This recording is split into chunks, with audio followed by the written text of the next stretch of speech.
The metal spoon felt strange in Hans Kruger's hand, lighter than the control stick of his Messerschmitt and far colder than anything he had touched since being captured. He stared into the bowl as if it were some sort of trick. The pale mound inside shimmered slightly in the late Texas sun, beads of condensation sliding down its smooth surface. Ice cream, the American guard had called it, grinning as if they were old friends instead of enemies who had once tried to kill each other.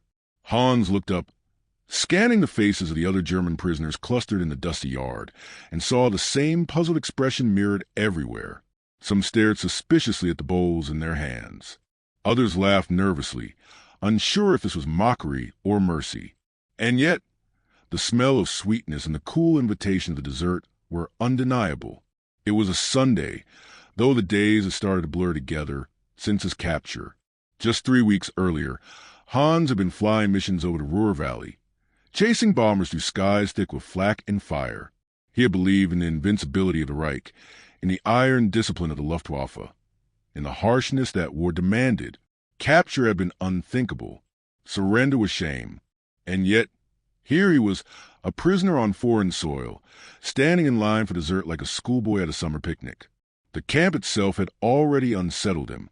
Rows of neat wooden barracks, fences that were high but not menacing, guards who spoke more about baseball scores and vengeance. There was no cruelty here. None of the dark fantasies German propaganda had warned them about. Meals were regular. Clothing was clean, and medical care came without condition. But this was different. Meals were one thing. Ice cream was something else entirely. It was unnecessary, extravagant. It spoke of a nation that could afford to give its enemies not just sustenance, but pleasure. When the spoon finally touched his tongue, Hans nearly gasped. The cold exploded in his mouth, sweeter and richer than anything he had tasted in years. Germany's war economy had stripped even civilians of such luxuries. Sugar was rationed. Dairy was scarce. Most soldiers had forgotten what dessert even was. And yet here, thousands of miles from home, in the heart of a country that was destroying his own, ice cream was so plentiful that they served it to prisoners every Sunday. The absurdity of it unsettled him more than any interrogation could. Around him, the other men began to soften. They joked quietly, some smiling for the first time since capture. One grizzled infantryman who had fought from Stalingrad to Normandy muttered that the Americans must be mad to waste resources this way. Another whispered that it was all part of a plan to break their spirit. But beneath the cynicism was something harder to admit. The pleasure was real, and it stirred uncomfortable questions about everything they thought they knew. As he ate, Hans studied the guards.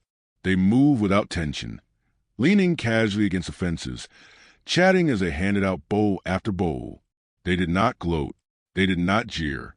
Their confidence was effortless, the kind that came not from ideology but from abundance.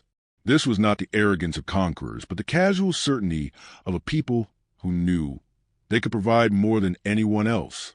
That night, lying on a bunk, Hans could not shake the image of the ice cream.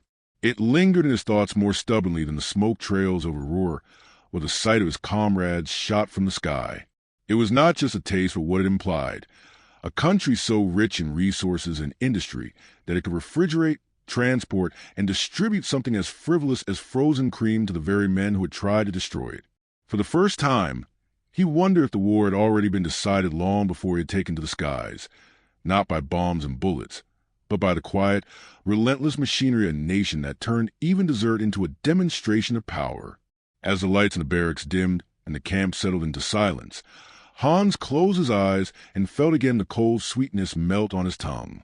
It was a small thing, almost childish, yet it marked the beginning of a slow, deep shift inside him. The enemy, he realized, was not what he had been taught to hate, and the world beyond the Reich was far larger, stranger, and more powerful than he had ever dared to imagine. The collapse did not happen all at once. It came slowly, like cracks spreading through one solid concrete, until the entire edifice began to buckle under its own weight. In 1940 and 1941, men like Hans Kruger had believed the Reich invincible. They watched the Wehrmacht sweep through Poland in weeks, crush France in mere months, and drive deep into the Soviet Union with terrifying speed. Blitzkrieg was more than a military doctrine. It was a national myth, a proof of German superiority forged in steel and speed. But by 1943, the myth had begun to crumble. The Eastern Front devoured divisions without mercy. In North Africa, Rommel's legendary Afrika Korps found itself outnumbered, outgunned, and starved of fuel. In Italy, German troops bled for every mountain ridge, only to retreat again and again before the endless weight of Allied manpower. And in June 1944, when the Allies stormed ashore in Normandy, it became clear to even the most loyal soldier that the tide of war had turned for good. The captures began as a trickle and became a flood. In Tunisia alone, more than 250,000 Axis soldiers laid down their arms in the spring of 1943, among them hardened Afrika Korps veterans and fresh-faced recruits barely out of training. They marched under a pitiless sun into Allied custody, many still clinging to the conviction that they would be shot or starved. In Italy, surrounded and cut off from supply, entire battalions surrendered rather than fight hopeless battles against overwhelming artillery and air power. And in France, as the Allies broke out from Normandy and raced across the countryside, isolated German units were swallowed up by the thousands. For most, the journey to captivity did not end in a muddy field or a makeshift cage near the front. They were loaded onto troop ships and carried across the Atlantic to a land many had never seen on a map, a place spoken of only in propaganda, as decadent, chaotic, and weak. The United States was an abstraction, a distant industrial colossus that churned out bombers and tanks faster than Germany could destroy them. Now, it would become the backdrop of their captivity. The voyage itself was disorienting. On the transports, German prisoners were given medical examinations, warm meals, even cigarettes. They were not beaten. They were not humiliated. For men whose only reference point for enemy captivity came from grim stories of the Eastern Front, where surrender to Soviets often meant a slow death in the gulags, the restraint was bewildering. Some suspected it was a ruse, a deception meant to lower their guard. Others whispered that the Americans needed them alive for propaganda or labor. But none could deny that this was not the fate they had imagined. When they finally stepped ashore in places like New York, Norfolk, or New Orleans, the scale of America's strength hit them in ways they had never expected. They passed rows of factories belching smoke into the sky, saw rail lines heavy with freight cars, and glimpsed highways crowded with vehicles even in wartime. Some were driven through cities whose lights still burned bright despite years of global conflict. It was a far cry from the blacked-out streets and bombed-out ruins they had left behind. The camps themselves, hundreds scattered across the American heartland, were another surprise. Many were built with precision and order of small towns, barracks arranged in neat rows, fences carefully maintained, kitchens large enough to feed thousands.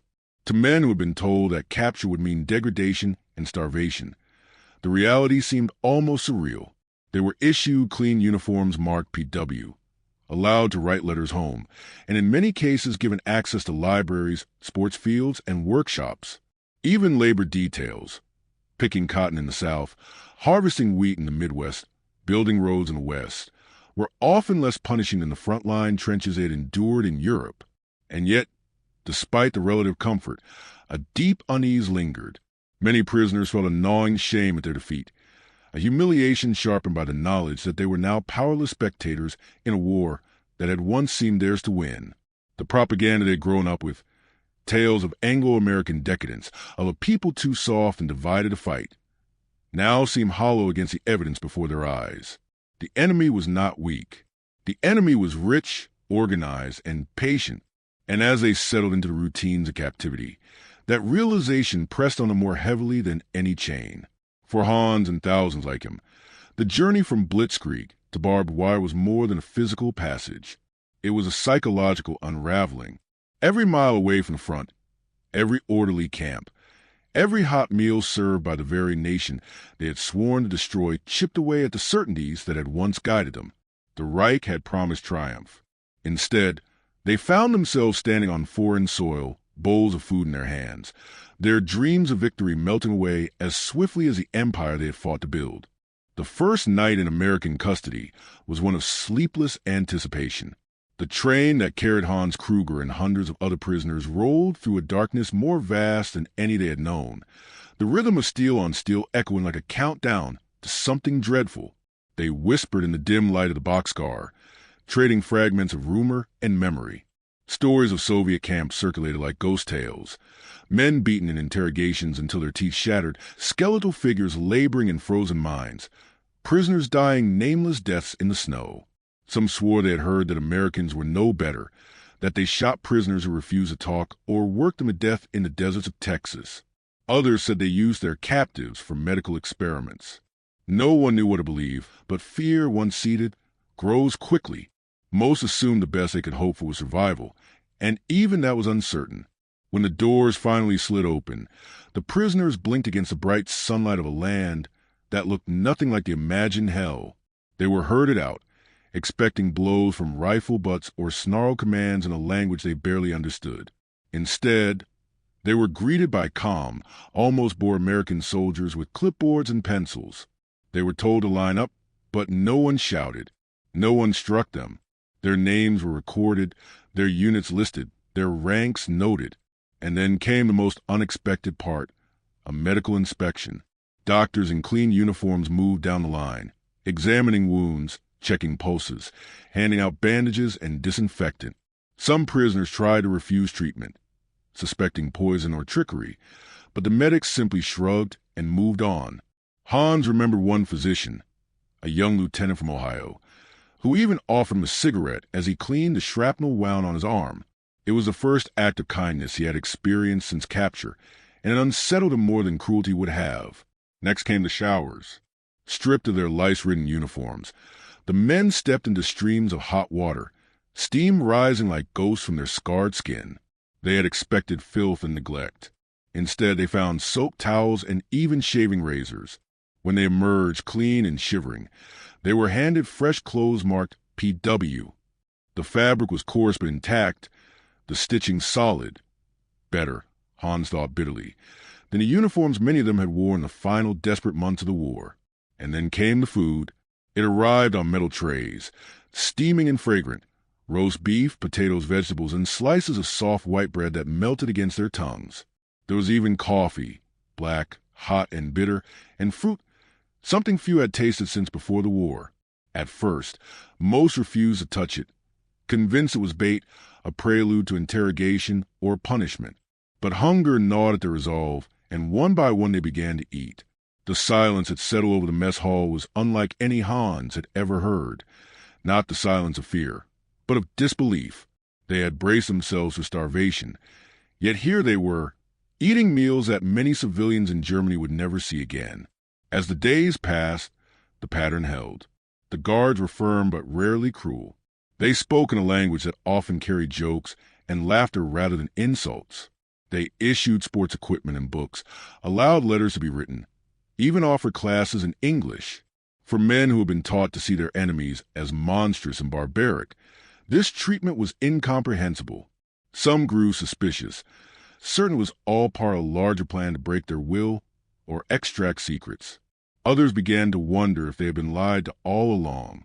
The most confusing part of all was the indifference. The Americans did not seem driven by hatred. They did not taunt or humiliate. They did not treat the prisoners as trophies or subhumans. Instead, they treated them with a kind of detached practicality, as if the war was simply a job to be done, and they were just another part of it.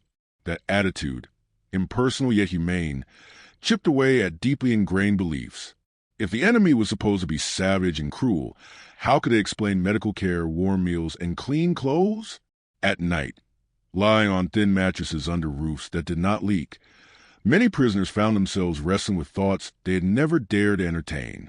The Reich had promised them a world of enemies, degenerates and cowards who would crumble under German steel. Yet the men guarding them laughed easily, shared cigarettes, and played music on radios that hummed softly through the warm American nights. They had been prepared to hate their captors. They had not been prepared to question everything they had been taught. That confusion, more than the fences or the watchtowers, marked the beginning of captivity.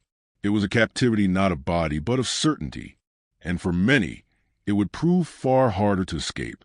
The kindness that greeted German prisoners was not accidental, nor was it merely the byproduct of American wealth. It was a result of deliberate, Carefully crafted policy, one shaped by law, ideology, and a quiet but powerful form of psychological warfare.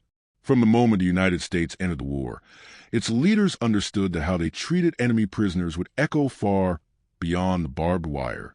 It was not just about fulfilling legal obligations. It was about sending a message to the prisoners themselves, to the German people, and to the watching world about the kind of society America claimed to be. At the heart of this approach was the Geneva Convention of 1929, an international treaty that outlined the humane treatment of prisoners of war. The United States had ratified it long before the conflict began, and unlike some of its adversaries, it intended to abide by it to the letter. Prisoners were to be housed in safe, sanitary conditions, provided with adequate food, medical care, and clothing, and protected from violence or humiliation. But for Washington, the convention was more than a legal framework. It was an opportunity. By demonstrating its commitment to these principles, America could show the world that its democratic ideals were not just words on paper, but values put into practice, even in the midst of total war. There was a strategic calculus at work as well. Millions of American soldiers were fighting in Europe, and thousands would inevitably be captured. Their treatment depended in part on how the United States treated German prisoners. A reputation for adherence to international law could influence how the enemy handled American POWs. It was a gamble, one that would not always pay off, especially on the Eastern Front, but it was one American officials believed was worth taking. Yet beyond treaties and reciprocity lay a deeper, more ambitious goal: the transformation of minds. U.S. military planners understood that war was not fought only on battlefields. It was fought in ideas, beliefs, and perceptions. By treating captured Germans with dignity, by giving them food, medical care, education, and even leisure, they hoped to undermine Nazi propaganda and plant seeds of doubt in the enemy's worldview. If a prisoner began to question what he had been taught about democracy, about freedom, about the nature of his enemy, then the war had already been won in one small but significant way. Food became one of the most powerful tools in this campaign. It was sustenance, yes, but it was also a message. Every plate of roast beef, every loaf of soft white bread, every Sunday bowl of ice cream spoke of abundance and capability. It showed that a democratic society, even in wartime, could feed its enemies better than a dictatorship could feed its own people. It contrasted the scarcity and rationing of Germany with the seemingly effortless production of the United States. And in doing so, it hinted at a deeper truth: that strength was not measured solely in tanks or aircraft, but in capacity to create and sustain. Comfort played its part too. Clean barracks, regular showers, medical attention. These were not luxuries but statements of principle. They demonstrated a belief that even enemies were entitled to basic human dignity. For men who had been taught that democracy was weak and decadent, the discipline and organization behind this humane treatment were often startling. It was not softness they were witnessing, but confidence, a society so secure in its strength that it did not need to degrade its captives to feel powerful. Education and information became subtler weapons. Many camps offered English classes, vocational training, or lectures on democratic government and human rights. At first, most prisoners ignored them, seeing them as propaganda. But over time, curiosity grew. For men facing months or even years in captivity, these classes offered distraction and, for some, revelation. They provided a glimpse into a system that was fundamentally different from the authoritarian state they had served. One that valued debate over obedience, individual rights over collective ideology. The results were not immediate, nor were they universal. Many prisoners remained loyal to Hitler until the very end, clinging to the ideology that had defined their lives. But thousands more began to question. Doubt crept in quietly, in conversations over meals, in the laughter shared with guard, in the simple realization that their captors did not fit the monstrous caricatures they had been taught to hate. And when those men eventually returned to a defeated Germany, they carried those doubts with them. In the end, America's prisoner policy was a campaign fought not with bullets, but with blankets, not with bombs, but with bread. It was a demonstration of strength through restraint, of power expressed as generosity. And though it was never as dramatic as a battlefield victory, it was, in its own way, just as transformative. For many German POWs, the war against their beliefs began not at the front but behind the wire. with a full stomach, a clean bed, and the unsettling realization that their enemy was offering them more humanity than the regime they had served. The first thing that struck Hans Kruger about Camp Swift was how ordinary it looked. Set among rolling fields outside a small Texas town, the compound had rows of neat wooden barracks, whitewashed fences, and gravel walkways that crunched under the weight of hundreds of boots. It felt less like a prison than a strangely organized village, one that happened to be surrounded by barbed wire.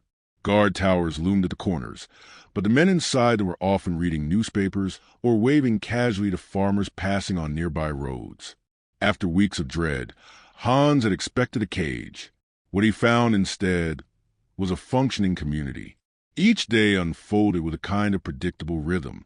At sunrise, a whistle blew, and the prisoners emerged from their barracks to line up for roll call. The air carried the smell of hot coffee and baking bread from the camp kitchens, a scent that felt almost insulting in its normalcy. After breakfast, the men scattered to their various duties and diversions. Some were assigned to work details, clearing brush, tending fields, or repairing fences, while others were enrolled in classes offered by volunteer instructors. There were lessons in English, mathematics, carpentry, and even American history. For men who believed their lives would end in battle or a grave, the opportunity to learn was both disorienting and strangely grounding. The camp was more than a place to sleep and wait for the war's end. It was, in its own way, a small society. Each barracks developed its own routines and hierarchies. Officers organized discussion groups and lectures. Enlisted men formed soccer teams and orchestras. Someone with a knack for carpentry built benches that lined the walkways.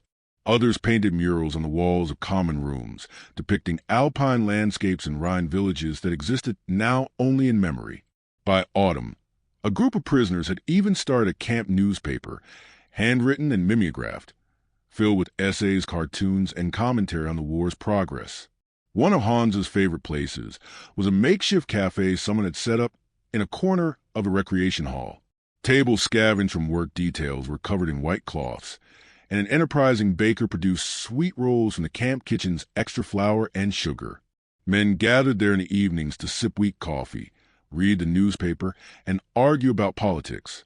Some still defended Hitler fiercely, convinced that Germany would rise again. Others spoke cautiously of a future without the Nazi Party, of rebuilding a nation they now feared had lost its soul. The cafe debates grew heated, but they were also cathartic. For the first time in years, men could speak their minds without fear of the Gestapo listening. The camp also provided distractions that felt almost decadent.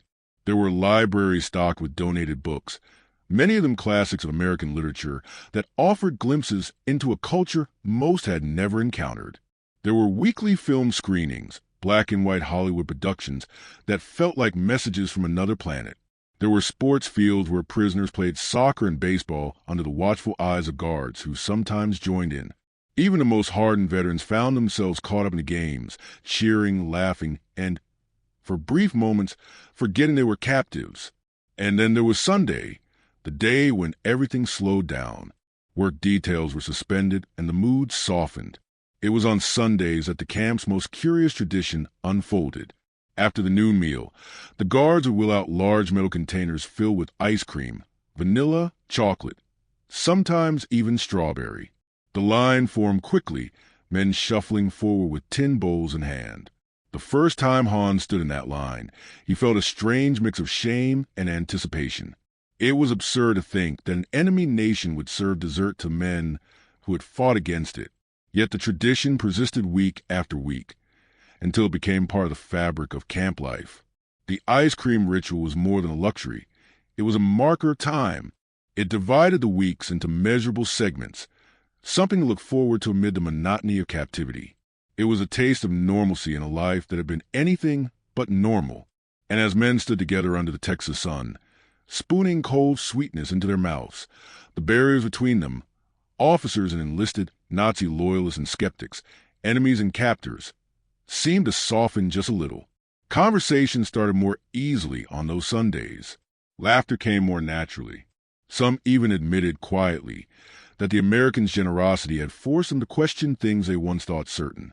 By the time the summer of 1944 turned to autumn, Camp Swift and hundreds of others like it, from Camp Atterbury in Indiana to Camp Shelby in Mississippi, had become microcosms of a larger world. They were places where war's harshness collided with unexpected humanity, where defeated soldiers built small societies within barbed wire fences. And at the heart of those strange, self-contained towns, the Sunday ritual endured, a simple bowl of ice cream that carried with it the power to disarm hatred, dissolve fear, and remind men who had once seen each other only as enemies that they were, beneath the uniforms and ideologies, still human.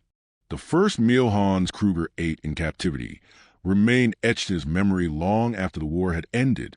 It was not the setting that made it unforgettable, a plain wooden mess hall filled with the scrape of spoons and the murmur of cautious conversation, but the sheer improbability of what was placed before him. On a metal tray, steaming gently in the warm Texas air, was a plate of roasted beef so tender it flaked under his fork, a mound of buttery mashed potatoes, and green beans that still held their color and snap. Beside them sat a slice of white bread so soft it compressed under his fingertips, and a small square of cake dusted with sugar. He stared at the meal for a long time before tasting it, certain there had been a mistake. Prisoners were not supposed to eat like this. For men who had come from a nation choking on rationing, the shock of abundance bordered on the surreal. In Germany, the war had hollowed out the dinner table. Bread was dense and dark, stretched with sawdust or potato flour to make the dwindling wheat supply last. Meat, once a staple of the German diet, had become a rarity reserved for the wealthy, the party elite, or the black market. Vegetables were often wilted or tinned, their freshness long gone by the time they reached civilian kitchens. And dessert, if it appeared at all, was a thin, watery pudding or a scrap of dried fruit, not a slice of frosted cake served casually to enemy soldiers. Many prisoners, Hans included, felt a strange wave of guilt as they ate, as if they were stealing food that should not be theirs. But the real revelation came on Sunday, when the mess hall door swung open to reveal a sight that would have been unthinkable in wartime Europe. Tubs of ice cream wheeled in on carts, their frosty surfaces glistening in the afternoon light. The first spoonful sent a jolt through Hans' senses, cold and sweet, creamy and rich in a way that defied logic. In Germany, ice cream had vanished from civilian life years ago, a casualty of rationing and scarcity. Its production required milk and cream in quantities that no longer existed, sugar that had become precious, and most improbably, refrigeration technology that could run uninterrupted despite wartime shortages. Even before the war, it had been a luxury reserved for special occasions. Now here it was, handed out every Sunday to men who just weeks earlier had been shooting at the people who served it. It wasn't just a flavor that astonished him. It was everything the ice cream represented. To produce it in such abundance required vast dairy farms, mechanized processing plants, and a distribution network capable of moving perishable goods across a continent. It required reliable electricity, refrigeration equipment, insulated transport, an entire industrial ecosystem that seemed to operate without strain even in the midst of a global war. Every scoop was proof of a kind of strength that no propaganda had ever described. The symbolism was not lost on the prisoners. At first, they whispered theories to explain it. Some claimed the Americans were trying to soften them up before interrogation. Others insisted it was a deliberate humiliation, a way to flaunt their enemies' wealth and power. But the longer they stayed, the clearer it became that there was nothing theatrical about it. This was simply how America operated. It was a nation so wealthy, so technologically advanced, that even its enemies could enjoy luxuries that most Germans had long forgotten existed. Meals became a daily reminder of that fact. Every tray that slid across the mess line, piled with fresh vegetables, soft bread, and hot meat, challenged their assumptions about a country they had been told was decadent and weak. Even the smallest details seemed significant. The uniform size of the bread slices, the consistent portioning of vegetables, the standardized trays and utensils. It all spoke to a society that prized order and efficiency, a society whose strength lay not just in tanks and planes, but in the invisible systems that kept everything functioning with mechanical precision. As weeks turned into months, many prisoners found themselves looking forward to meal times with a mix of anticipation and introspection. The food was nourishment, yes, but it was also a window into a different world, one where abundance was expected, where technology served not just a battlefield but everyday life, where even dessert was engineered and delivered with precision. And above all, it was a reminder that this war was about more than armies clashing over territory. It was a confrontation between two visions of modernity, one rooted in ideology and sacrifice, the other in production and prosperity. For Hans, that realization settled slowly, spoonful by spoonful, until the ice cream was no longer just a treat. It was a message, a cold, sweet symbol of a world that Germany could neither match nor fully comprehend. Every Sunday, as he stood in line for another bowl, he felt the weight of that truth deepen. The war might still rage across oceans and continents, but here, in the most ordinary places, he could already taste a future, and it was unmistakably American. The first Sunday the ice cream appeared, many men did not move from their seats. They sat on the wooden benches of the mess hall with folded arms and narrowed eyes, staring at the tubs of pale, glistening dessert as if they might explode. Guards cheerfully called for them to come forward, waving spoons and bowls as if hosting a festival rather than a prisoner meal. Some prisoners laughed bitterly, muttering under their breath about American arrogance. Others scowled, refusing to be humiliated by accepting what they saw as a deliberate display of wealth. The air was thick with distrust, the kind that lingers after months of propaganda and years of war. For many, the suspicion ran deep. Rumors spread quickly in the barracks. The ice cream might be laced with drugs to make them speak more freely during interrogations. It could be poisoned, an easy way to dispose of prisoners without bullets. It might even be some kind of psychological experiment, a test to see who among them was weak enough to accept the enemy's gifts. Some of the more fanatical officers went so far as to warn their men that taking so much as a spoonful would dishonor the fatherland. Accepting such decadent food, they said, was proof of disloyalty, a sign that the Americans were succeeding in corrupting their will. The belief that this was decadence, weakness disguised as generosity, was perhaps the most common reaction. This is how they fight. One captured sergeant sneered to Hans as they watched the line form that first Sunday, with sugar and fat instead of courage. They have no discipline, no understanding of sacrifice. They think a bowl of ice cream will make us forget who we are. It was a comforting thought, one that allowed them to cling to their sense of superiority even in defeat. If the Americans were soft and spoiled, then perhaps Germany's suffering still had meaning. Perhaps endurance itself was a kind of victory. But hunger has a way of breaking down walls that ideology builds.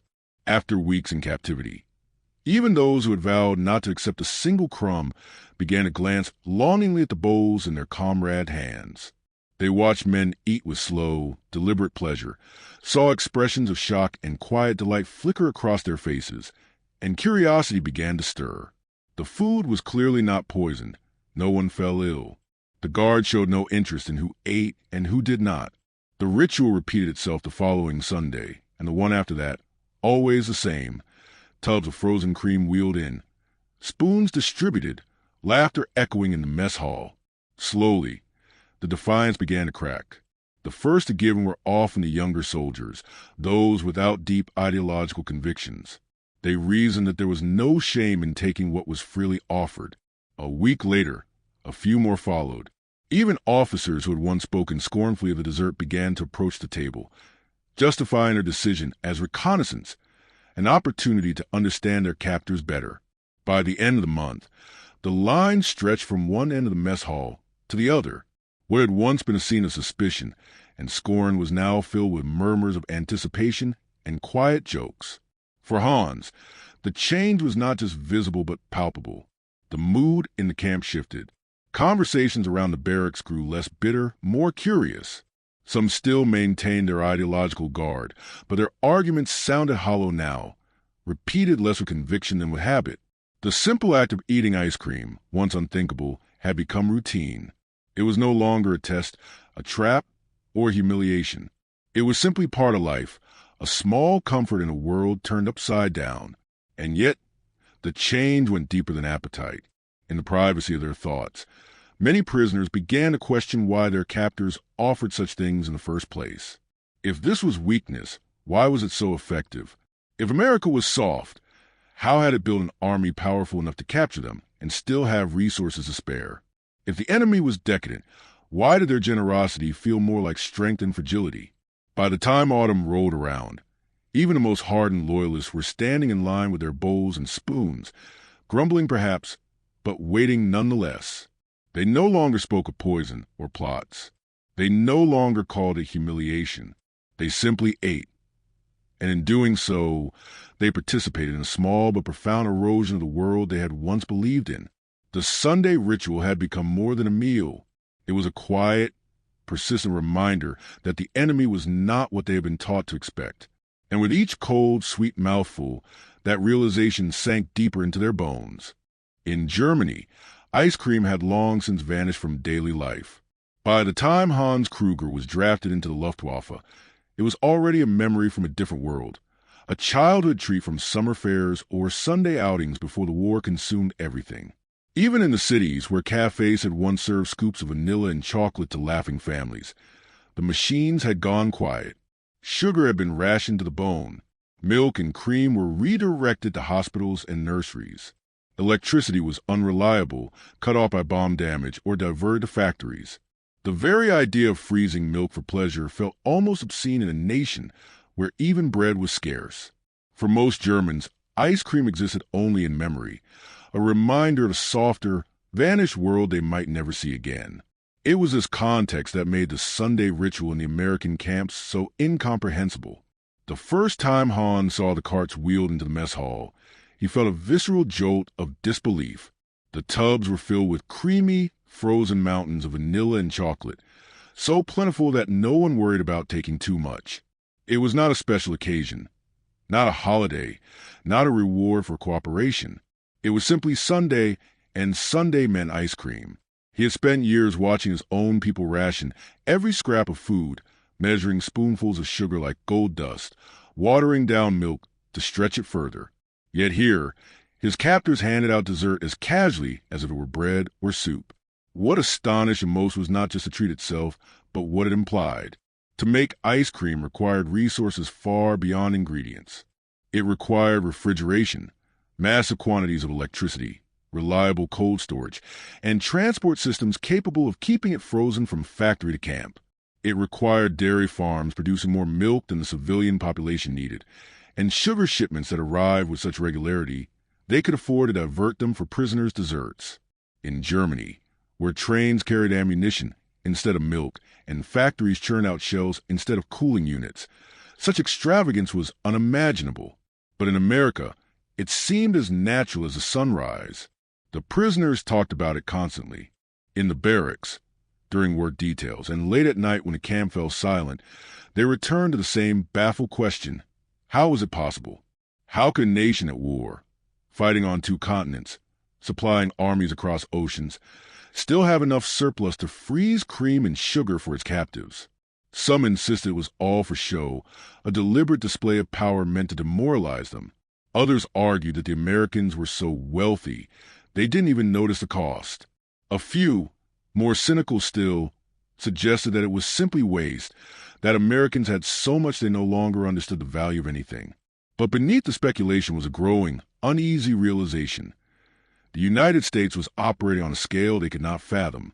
Even the most hardened Nazi loyalists could not ignore the evidence.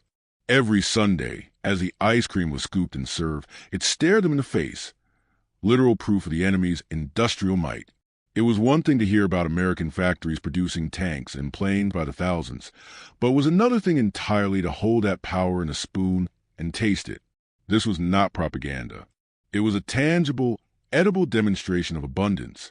A nation that could freeze milk for its prisoners while waging a global war was a nation whose capacity for production seemed limitless. For many, the experience was deeply humbling. Hans thought often of his younger sister, Lotte, who wrote in her letters about waiting hours in line for a small ration of butter or a few ounces of sugar. He imagined her face if she could see him now, eating a bowl of ice cream in the middle of Texas, surrounded by men who had once been her country's sworn enemies. It was a thought that brought both shame and clarity. The Reich had promised its people strength through sacrifice, glory through hardship. Yet here he was, defeated and powerless, enjoying a luxury that even Germany's most loyal citizens could no longer dream of. Over time, the ice cream became more than a weekly treat. It was a measure, a benchmark by which the prisoners unconsciously compared everything, from the size of American trucks to the efficiency of their supply lines. It was a symbol of a nation's ability not just to fight a war, but to do so without scarcity. And as that symbol repeated itself week after week, it began to chip away at the certainties that had once sustained them. They had been told that victory was a matter of will, that determination could overcome any obstacle. But no amount of will could freeze cream without electricity, or build refrigerators without factories, or serve ice cream to thousands without an entire economy working seamlessly behind the scenes. By the time winter arrived and the Sunday ritual continued unabated, many prisoners understood that what they were witnessing was not indulgence but evidence. Evidence of an enemy whose strength lay not only in its weapons, but in its capacity to provide. The bowls they held were filled not just with sugar and cream, but with a message. This was what power looked like in the modern age. And it was colder, sweeter, and far more overwhelming than they had ever imagined. It started innocently, almost imperceptibly. What had begun as a hesitant ritual, men shuffling forward with tin bowls and guarded expressions, gradually transformed into something else entirely. By late summer, the Sunday ice cream line at Camp Swift was no longer just a place to collect dessert. It had become a gathering point, a weekly social hub where barriers softened and the rigid boundaries of war blurred just a little. Men who would never have spoken to one another on the battlefield now stood shoulder to shoulder, waiting for their turn, filling the space between scoops with words, gestures, and eventually laughter. Hans Kruger noticed a change first in the way conversation started. At the beginning, they were little more than practical exchanges, a nod to the man behind him, a question about the flavor, a muttered complaint about the Texas heat. But week after week, the lines grew more relaxed. Someone would make a joke, and a guard would laugh. A prisoner might try an English phrase he'd learned in class, and the American serving the ice cream would respond slowly, encouraging him. It wasn't long before these small exchanges expanded into real conversations. Clumsy, halting ones at first, but conversations nonetheless. The guards themselves were often young, barely older than the prisoners they watched over. Many had grown up on farms or in small towns, and to them, the Germans were less terrifying enemies than curious strangers from a distant land. They asked questions about life in Europe, about families left behind, about food and weather and music. In return, the prisoners asked about baseball, Hollywood films, and the strange slang words they heard around camp. The ice cream line became an impromptu language classroom, where thank you and please were traded for bit and danky, and where even jokes survived a leap between languages. It was during these moments that Hans began to see the guards differently. They were no longer faceless representatives of an enemy empire. They were young men with sisters and sweethearts, with hopes of going home and starting farms or businesses when the war ended. They had lost friends in Europe, just as he had. They wrote letters home and worried about the future, just as he did. The ice cream line stripped away the uniforms, if only for a moment, and revealed the ordinary humanity underneath. The conversation spread beyond the line. On warm evenings after dinner, groups of prisoners and guards sometimes lingered near the mess hall, eating slowly as the sun dipped below the horizon. They talked about movies they had seen, places they wanted to visit, even shared memories of childhoods that, despite oceans and ideologies, were startlingly similar. One Sunday, Hans found himself trading stories with a guard named James who had grown up in Ohio. James talked about fishing in the summers and skating on frozen rivers in winter. Hans responded with tales of his childhood near Cologne, of sailing paper boats on the Rhine, and stealing apples from his neighbor's orchard. By the time they finished their bowls, they were laughing like old friends. Even hardened officers, men who had once lectured their subordinates about the dangers of fraternizing with the enemy, found themselves drawn into these conversations. They too discovered that it was difficult to sustain hatred when sharing a dessert spoon and a story. Some remained distant, clinging to the ideology that brought them there, but many began to soften in ways they could not admit, even to themselves. The ice cream line also became a stage for small acts of kindness that chipped away at animosity. Guards would sometimes add an extra scoop for a prisoner who reminded them of a younger brother. Prisoners, in turn, would offer hand-carved trinkets or sketches as tokens of thanks. These gestures were not part of any official policy. They were spontaneous and deeply human, born from the simple truth that people who share food cannot remain complete strangers. The conversations did not erase the war or the suffering that had brought them together. They did not undo the destruction in Europe or the ideological chasm that separated their nations, but they did something subtler. They made the enemy real. They replaced caricatures with faces, slogans with stories. They reminded both sides of the conflict, as vast and impersonal as it seemed, was fought by individuals with hearts and histories. By autumn, the Sunday ritual felt less like a wartime concession and more like a tradition. It was expected, anticipated, and cherished, not just for the ice cream itself, but for the space it created. It was a rare place where men laid down their anger, even if only for the time it took for a scoop of vanilla to melt in the Texas sun. And in that space, guarded by barbed wire and rifles, something remarkable happened. The enemy became a person, in the war, for a fleeting moment, felt far away. At first, the ice cream had seemed like nothing more than a curious luxury, a strange indulgence offered by a nation with more than it knew what to do with. But over time, as the Sundays passed and the ritual repeated itself with unwavering regularity, the prisoners began to see it differently. What had once been dismissed as decadent started to reveal itself as something far more significant, a symbol, a quiet but unmistakable statement about the kind of power the United States wielded. It was not simply that the Americans had ice cream. It was that they could provide it without strain, without apology, and without ever letting the machinery of war miss a beat. Hans Kruger thought about this often as he stood in line with his tin bowl. The ice cream arrived every week without fail, even as the war raged on thousands of miles away. It arrived when the newspapers reported fierce battles in France, when bombers were hammering German cities, when U-boat losses mounted in the Atlantic. The rhythm of war did not interrupt the rhythm of dessert. Trucks came, as they always did, carrying fresh supplies of milk, sugar, and ice.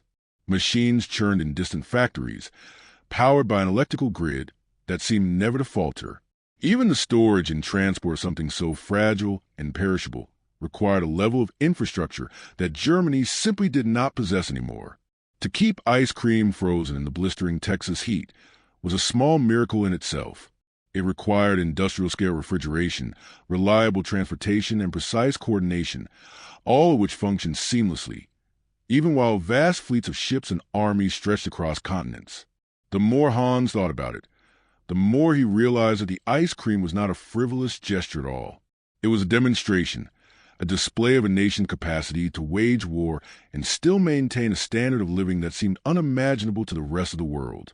Where Germany rationed bread and coal, America froze cream for its prisoners. Where German trains hauled munitions at the expense of food, American trains delivered ice to a POW camp in the middle of Texas. It was not lost on the prisoners that the same logistical network that brought them dessert was the one supplying the Allied armies in Europe. If the Americans could coordinate the refrigeration and transport thousands of gallons of dairy products for their captives, what could they do for their own troops? If they could afford to run factories to produce something as trivial as dessert spoons, how many tanks and airplanes could those same factories produce when needed? Slowly, the realization dawned that the abundance surrounding them was not a quirk of American character. It was the very foundation of American power. The ice cream also spoke to a confidence that unsettled the prisoners more than any threat could. Germany had built its identity on struggle and sacrifice. Hardship was a badge of honor, privation a proof of strength. But America's strength seemed to lie in its refusal to accept scarcity. Here was a nation so secure in its industrial might, so certain of its resources, that it saw no contradiction in using them to comfort its enemies. There was no fear of running out, no anxiety about appearances. The act was not arrogance. It was assurance. It said, without words, "We have so much that even you, our enemy, will share in it." This revelation was unsettling for men who had believed that determination and will alone decided wars. They had been taught that endurance would triumph over material wealth, that ideological purity could compensate for industrial disadvantage. But standing in line for a bowl of ice cream, that belief began to feel naive. Willpower could not build refrigeration plants. Ideology could not replace lost shipping tonnage. Sacrifice could not conjure sugar from thin air. Power, they were beginning to understand, was measured not only in weapons and victories, but in capacity to create and distribute even the smallest things on a massive scale. The more the prisoners thought about it, the more the ice cream became a metaphor for everything that separated America from Germany. It was about more than taste or comfort. It was about systems, about an economy so vast that it could meet civilian needs, supply global armies, and still spare enough for its enemies to enjoy a frozen dessert every week. It was about a society that had embraced efficiency and abundance as tools of dominance. And it was about a kind of strength that was quiet, pervasive, and unshakable, the kind that did not need to announce itself with speeches or banners because it was felt in every bite. By the time autumn turned to winter, no one doubted what the Sunday ritual truly meant. It was no longer just a reprieve from captivity or a moment of small joy. It was a living symbol of the industrial engine that had captured them and would, in time, defeat their homeland.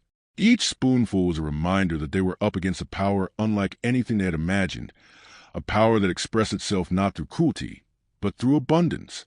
And as they swallowed the cold, sweet evidence of that fact, many realized that the war's outcome had been written long before they ever set foot in a POW camp. It was written in the supply chains, the factories, and the endless, confident production of a nation that never stopped creating. The cracks began small, almost invisible, like hairline fractures in a piece of glass. At first, most of the prisoners clung to what they had been taught, the stories drilled into them by years of speeches, textbooks, and radio broadcasts. They had been told that democracy was weak, decadent, and disorganized. They had been taught that America was a nation of soft consumers, too addicted to comfort to endure hardship, too divided to fight with purpose.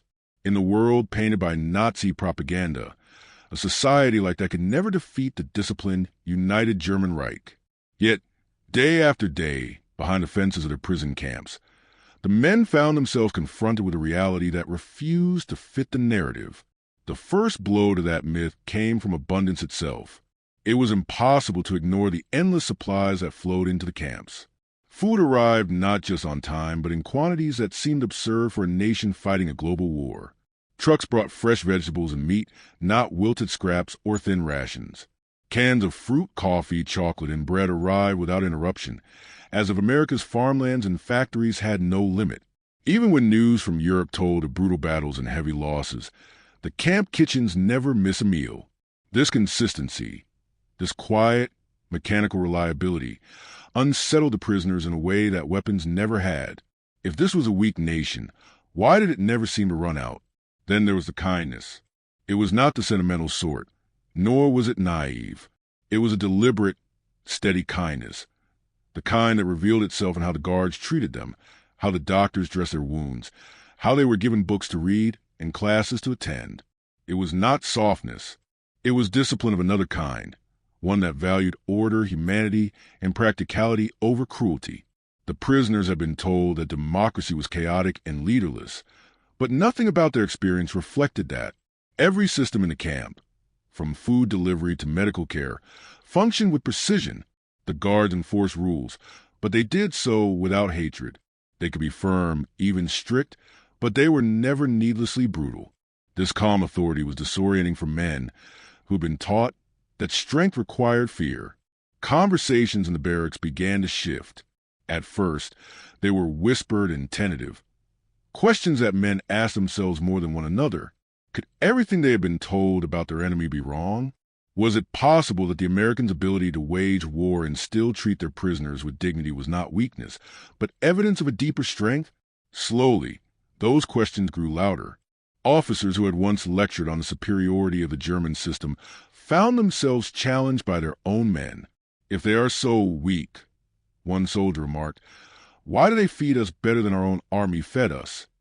Another added, if democracy is chaos, why does everything here run like clockwork? The most unsettling realization of all was that the American strength did not come from the same place as Germany's.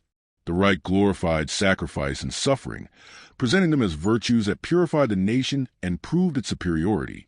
But America's power did not require suffering. It thrived on comfort, on prosperity, on the ability to produce more than it consumed. Its society was built not on the glorification of struggle, but on the mastery of abundance. The ice cream that had once seemed laughable now carried a deeper meaning. It was not a sign of softness, but a capacity, of a nation so confident in its strength that it could extend it even to its enemies. For many prisoners, this new perspective was deeply unsettling. It required them to confront uncomfortable truths about the war and about themselves.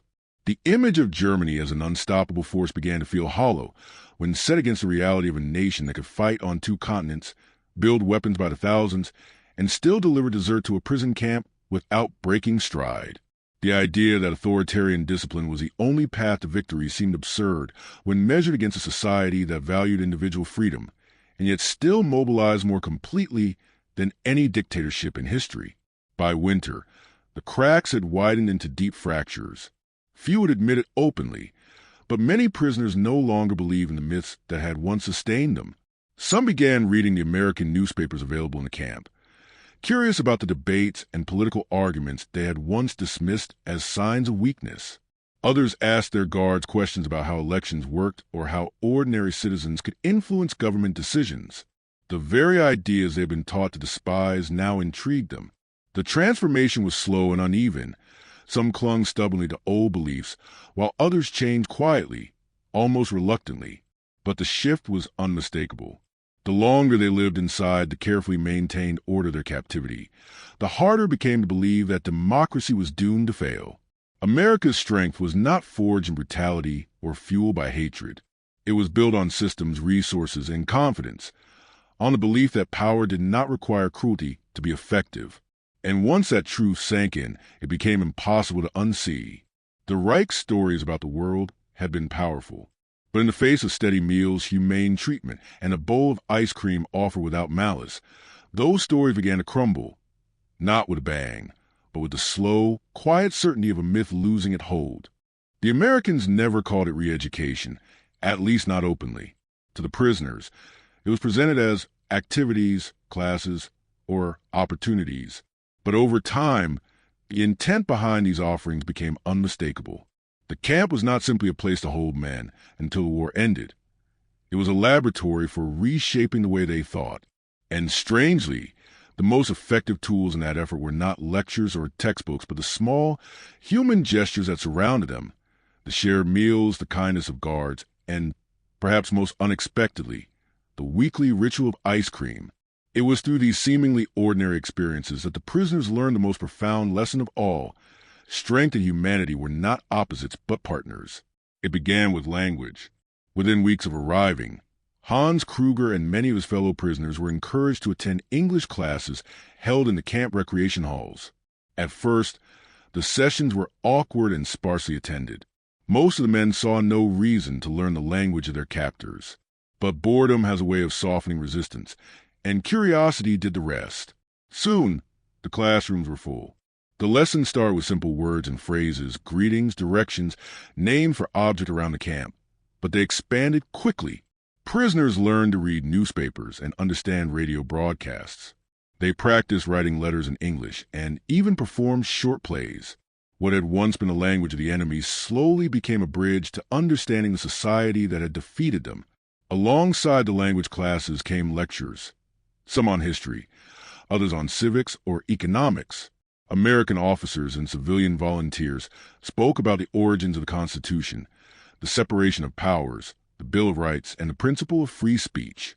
They explained how ordinary citizens could criticize their government without fear of arrest, how elections could remove leaders without bloodshed, and how laws could protect even the most vulnerable. For men raised under a system where dissent was treason and power flowed only downward, these ideas were as alien as the ice cream they ate on Sundays. Some dismissed the lectures as propaganda, but many listened closely, even if they would not admit it. It was difficult to ignore the evidence all around them. A society that embraced these principles had not only survived but thrived, building an industrial machine so vast that it could wage war on multiple fronts and still offer its captives comfort. The film screenings were perhaps the most unexpected element of this quiet campaign. Every few weeks, the camp projector would flicker to life, casting black and white images on a bedsheet pinned to a wall. The films varied.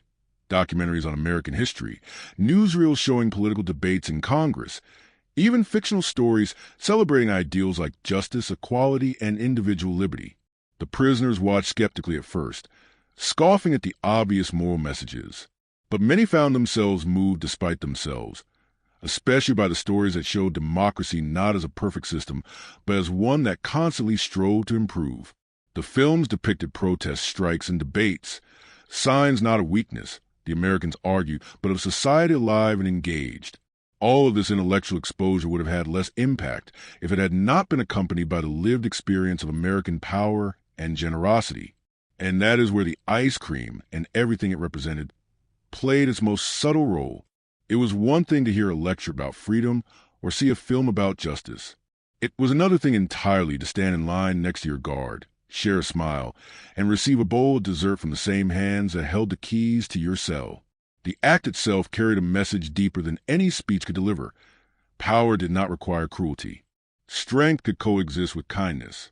A nation could crush you on the battlefield and still treat you with dignity in captivity.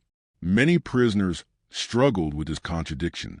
They had been taught that mercy was weakness and that a strong state must be feared to be respected. But the camp experience inverted that logic. The guards did not rule through terror, yet their authority was absolute. The Americans did not starve their prisoners into obedience, yet the men followed the rules. They did not demand worship, yet their system commanded a grudging admiration. Week by week, bowl by bowl, the prisoners absorbed a lesson, not through force, but through repetition and lived reality. By the winter of 1944, conversations in the barracks often revolved around these new ideas. Some prisoners practiced English late into the night, determined to master it. Others debated whether a system built on rights and freedoms could truly be stronger than one built on obedience and sacrifice. A few even confessed that they now admired aspects of the American model, though they did so quietly, wary of being labeled traitors. And always, hovering beneath those conversations, was the simple, disarming ritual of Sunday dessert, a small, frozen symbol of a larger truth. In the end, the re-education of German prisoners was not achieved through indoctrination or coercion. It was achieved through contradiction. It showed men raised on authoritarian values society that was both freer and stronger, more humane yet more capable. The ice cream they received each week was not just a comfort. It was a metaphor. It reminded them that power could be cold and sweet at the same time, that the hand that defeated them could also offer them something good, and that perhaps the future belonged not to the ideology of fear, but to the quiet confidence of a nation that believed its strength was great enough to be shared. The trains that carried them eastward were full of silence. For months, even years, many of the men had dreamed of this moment, the day they would finally go home. Yet when it came, the anticipation felt strangely hollow. Hans Kruger sat by the window of a crowded railcar, his duffel bag at his feet, watching the passing fields of Europe roll by in shades of brown and gray. The war was over, the camps were behind him, and he was free. But what awaited him was not the Germany he had left. It was something unrecognizable, a landscape of rubble and ration lines, of broken cities and defeated pride. And as he stared out the window, he realized he was not the same man who had left for war either. He carried something back with him that he could not pack away, a changed way of seeing the world. Repatriation was a slow and careful process. Thousands of prisoners were processed through staging areas in France and the Netherlands, where American and British officials conducted medical exams, issued papers, and handed out parcels of food and clothing. The prisoners were thinner than when they had been captured, older too, not in years, but in the weight of what they had seen. They spoke English phrases to each other now, peppering their conversations with words they had once refused to learn. They compared notes about their time in captivity, not just about work details or the weather, but about the ideas they'd encountered there: democracy, freedom, equality, and above all, abundance. For many, it was the smallest things that stayed with them most vividly. Hans found himself thinking often about the ice cream. It had been such a simple ritual, a bowl of frozen cream on a Sunday afternoon.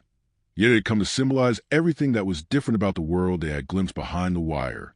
It was not just about sugar or cold or the comfort it brought. It was about a society that could do such a thing in the middle of a global war, a society that believed that even its enemies should experience a measure of dignity.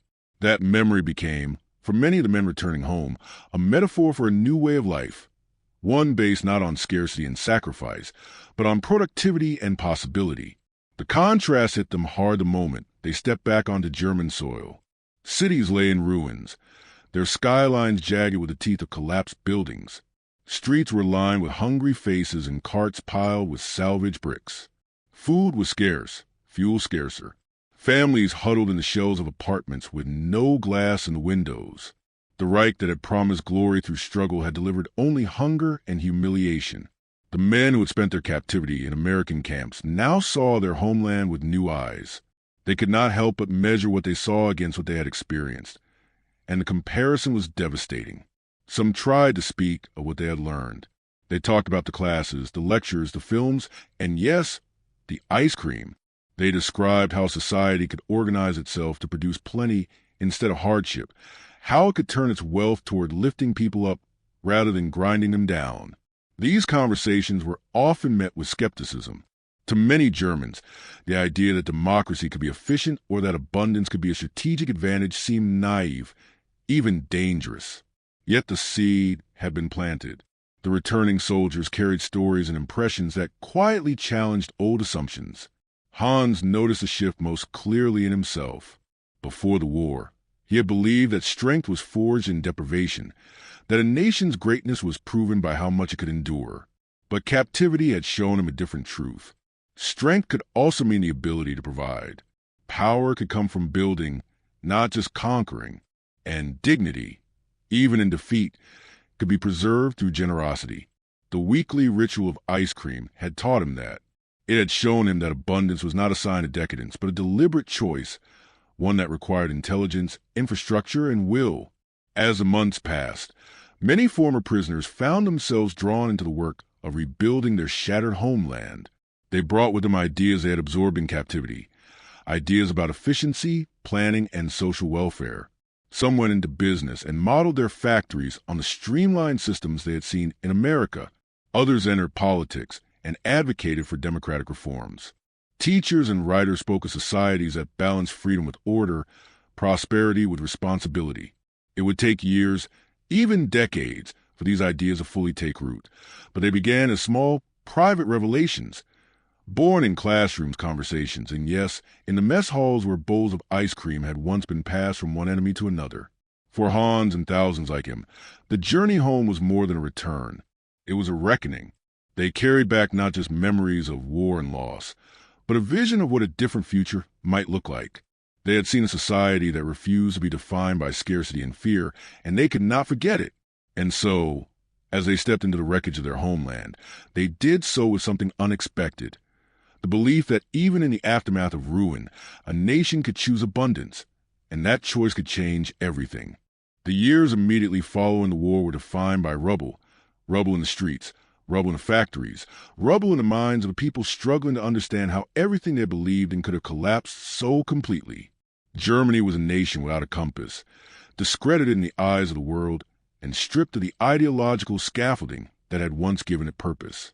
Yet within this landscape of defeat, something unexpected began to grow. It was quiet at first, almost invisible, but it took root in the most unlikely of places. In the minds of men who had once been prisoners of war, men who had tasted ice cream on a Sunday afternoon in a foreign land and never forgotten what it meant. These former POWs returned home changed. They had not been converted overnight, and many still carried scars, both physical and ideological, from years of conflict. But they had seen another model of strength, one that did not depend on terror or rigid obedience. They had witnessed a society that could be both powerful and humane, that treated its enemies with dignity while waging war with unmatched efficiency. This experience shaped them in ways they did not always articulate, but it guided their choices in the years to come. Some went into education, determined to shape the next generation with lessons drawn from what they had observed abroad. Hans Kruger, who had once flown missions for the Luftwaffe, became a schoolteacher in his hometown near Cologne. He taught English, but he also taught something deeper, the importance of questioning authority, the value of free thought, and the idea that strength was not incompatible with compassion. He often told his students stories about the camps, about the guards who spoke to him as an equal, and about the strange ritual of Sunday ice cream. Even in war, he would say, they believed we were still human. That is the kind of power that lasts. Others entered politics, helping to build the foundations of a democratic state from the ruins of dictatorship. They advocated for policies that balanced order with liberty, efficiency with humanity. Some argued passionately for social safety nets, drawing on the memory of a country that had managed to feed even its enemies. Others championed transparency and accountability, influenced by the open debates and free press they had witnessed in the United States. These former soldiers and officers carried with them a lived proof that democracy was not weakness, that it could mobilize a nation's strength more completely than any authoritarian system. Business leaders, too, brought lessons home. Men who had once labored in American-run prisoner work programs or observed the vast logistical networks that delivered food to their camps now sought to replicate those systems in German industry. Factories were reorganized along more efficient assembly line models. Distribution methods became more coordinated and data-driven. And underlying these changes was a subtle but profound shift in philosophy. Production was not just about supplying an army or serving a state. It was about improving lives, creating stability, and raising standards for all. The cultural influence ran deeper still. In towns and villages, returning prisoners spoke about the America they had encountered. Not the caricature weakness they had been taught, but a nation that wielded its prosperity as an instrument of power. They spoke of a place where diversity was debated, where ideas clashed openly, and where even enemies could share a meal. The story of the Sunday ice cream became almost mythic in some circles, a shorthand for the paradoxical strength of a democracy that conquered not only with weapons, but with generosity. It was a reminder that the hand offering dessert could sometimes reshape the world more profoundly than the fist wielding a rifle. These seeds took time to grow, and they faced resistance. Not everyone wanted to hear about American ideals in a country still bitter over its defeat. Some dismissed the returning soldiers as naive or even traitorous. But over the decades, as Germany rebuilt itself into a stable democracy and an economic powerhouse, the influence of those returning POWs became undeniable. Their experiences shaped institutions, informed policies, and helped steer the nation away from the authoritarian temptations of its past. By the 1950s and 1960s, West Germany was no longer defined by scarcity and struggle. It was a society that embraced prosperity as a goal and democracy as a strength. It had become a place where debates were encouraged, where education fostered critical thinking, and where industry valued efficiency not as an end in itself, but as a means to serve people. And woven quietly into this transformation was a memory of a strange, humbling lesson learned in captivity. That even in the darkest moment of conflict, power could be expressed not just through domination, but through kindness. The men who once lined up for ice cream under a foreign sun carried that memory with them into classrooms, boardrooms, and parliaments. They built a new Germany on the foundation of what they had seen, a Germany that would never again confuse cruelty with strength. And in that sense, the true legacy of those prisoner of war camps was not measured in battles won or lost, but in the enduring influence of a spoonful of sweetness served to an enemy, and the revolution in thinking it quietly inspired. Years turned into decades, and the memories of captivity, once sharp and raw, softened into something quieter, layered with reflection. Many of the men who had stood behind barbed wire in the Texas sun grew old, their hair turning silver, their hands unsteady. Yet when they spoke of those years, one detail returned again and again: the ice cream. It might have seemed trivial to outsiders, almost absurd that a frozen dessert could linger in memory longer than the sound of bombs or the terror of battle. But for those who had lived through it, that Sunday ritual carried a weight far beyond its sweetness. It had been their first glimpse into a different kind of strength, a revelation disguised as something ordinary. Hans Kruger was one of them. By the 1970s, he was a retired teacher. His wartime experiences, something he spoke of rarely, and only to students who asked. But whenever he did, he always mentioned the ice cream. He would pause for a long moment before describing it. The first hesitant spoonful, the surprise of its coldness on a sweltering afternoon, the disbelief that such a thing could exist in a prison camp. It wasn't the taste, he would say softly. It was what it meant. It was the moment I realized our enemies did not hate us. They believed we could be something more than that. For Hans and thousands like him, the memory was not just about dessert. It was about the shock of encountering a nation that refused to treat them solely as enemies. The ice cream had symbolized a profound confidence, the confidence of society so sure of its own strength that it could extend dignity even to those who had fought against it. That confidence would later define the relationship between the two nations as allies. The men who had once feared they would be shot in captivity became some of the earliest proponents of reconciliation. They had seen with their own eyes what democracy looked like in practice. It was not cruel or vengeful, but firm, practical, and surprisingly generous. This lesson shaped not only individuals, but also the fabric of post-war Europe. When the United States launched the Marshall Plan, sending aid to rebuild the very cities its bombers had once reduced to rubble, many former POWs understood the gesture instinctively. It was the same principle that had guided those Sunday rituals. Strength expressed not through punishment but through provision, not by humiliating a former enemy, but by helping them stand again. They explained this to their families, their communities, their children. And slowly, as Germany rebuilt and Europe reoriented itself toward the West, the memory of that quiet generosity helped bridge divides that had once seemed insurmountable. In reunions decades later, when former POWs met with the guards who had once watched over them, the conversations often circled back to those afternoons in the mess hall. Some laughed about it now, remembering how suspicious they had been, how some had refused the ice cream for weeks, certain it was a trick. Others grew emotional, recalling how the simple act of being served dessert by an enemy had forced them to question everything they believed. They spoke of how it had become a metaphor for the unexpected paths history can take, how a spoonful of sweetness shared between captor and captive had become, in hindsight, a first step toward friendship.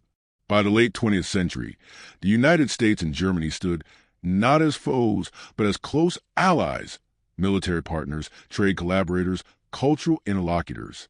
The Cold War, NATO, the European Union, all were built on the foundation of trust and cooperation that had seemed unimaginable in 1945. And woven into that foundation, however small, was a legacy of Sunday ritual in a prison camp. It endured not because of its extravagance, but because of its symbolism, that a powerful nation could see beyond the moment of war and imagine a shared future, even while the fighting still raged. For the men who had once stood in those lines, ice cream became shorthand for a larger truth. It reminded them that power need not always destroy, that mercy and strength could exist side by side, and that enemies could, with time, become partners.